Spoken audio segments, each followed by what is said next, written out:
অসাধারণ দুর্দান্ত একটা জয় পেয়ে গেল ইংল্যান্ড। হ্যাঁ, 22 রানে একটা জয় পেয়ে গেল ইংল্যান্ড, অসাধারণ দুর্দান্ত।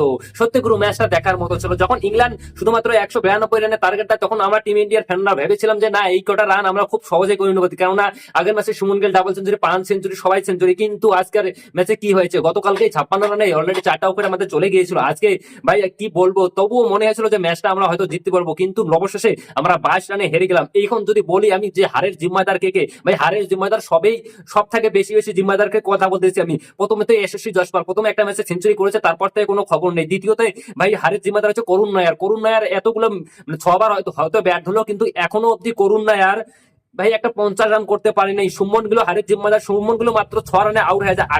আকাশদীপ কথা ছেড়ে দাও, আকাশদীপ বোলিং ভাই ঋষভ পান যখন থেকে রূপসী রতলা মাঠের মধ্যে দেখা গিয়েছে, তখন থেকে ঋষভ পান ভাই পানতে নিয়ে গেছে। ঋষভ পানও 12 রান মাত্র 9 রান করে আউট হয়ে গেছে। রবীন্দ্র জাদেজা 61 রানে নট আউট। ভাই রবীন্দ্র জাদেজা তারিফ করতে হবে। রবীন্দ্র জাদেজা ভাই টানা 3টা কি 4টা ম্যাচে 50 গোল টানা।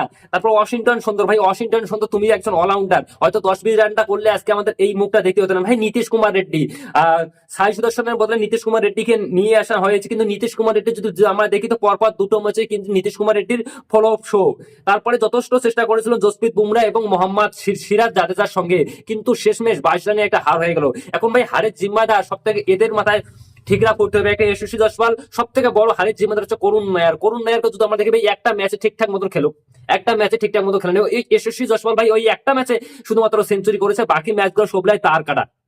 তো ভাই নেক্সট সিরিজে কি, যখন এত সুন্দর বোলিং হয়েছিল আমাদের, মাত্র ইংল্যান্ড 192 রানে অল আউট হয়ে গেছিল, সেইখানটা 192 রানে যদি আমরা করতে না পারি, কোনো বাড়ি চলে আসো, ওখানে থেকে লাভ নাই কিছু।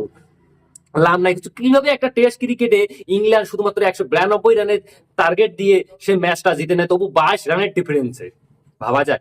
যদি আমাদের ব্যাটসম্যান গুলাকে দেখি তো কি বলবো ভাই, সুমন গিল যখন থেকে ওই সারা তেন্ডুলকার মাঠের মধ্যে গিয়েছে না, সুমন গিলের ব্যাটার মানে সুমন গিল হয়তো মনে মনে ভাবতেছে যে না, আমার গার্লফ্রেন্ডকে কে পঠাই না, তার জন্য ও জলদি জলদি আউট হয়ে মাঠে বাইরে আসতেছে। ঋষভ পান, ভাই ঋষভ পান হলো তো করতে হবে। ভাই করুণ নায়ার তো কি বলবো, করুণ নায়ার জানি না গৌতম গম্ভীরের কোন কি হয়, বিসিসিআই কি হয়। তো আজকের জন্য এটাই ভাই। ভাই চলো দেখা যাক নেক্সট ম্যাচে কি হয়। আচ্ছা তোমাদের কি মনে হয় এখন ইন্ডিয়া আর ইংল্যান্ড সিরিজে, ইংল্যান্ড 2 টিম ইন্ডিয়া 1, 3টা ম্যাচ হয়েছে, তার মধ্যে এখন আর 2টা বাকি রয়েছে। তোমার এই সিরিজের মধ্যে কে জিততে পারে কমেন্ট করে অবশ্যই বলবে।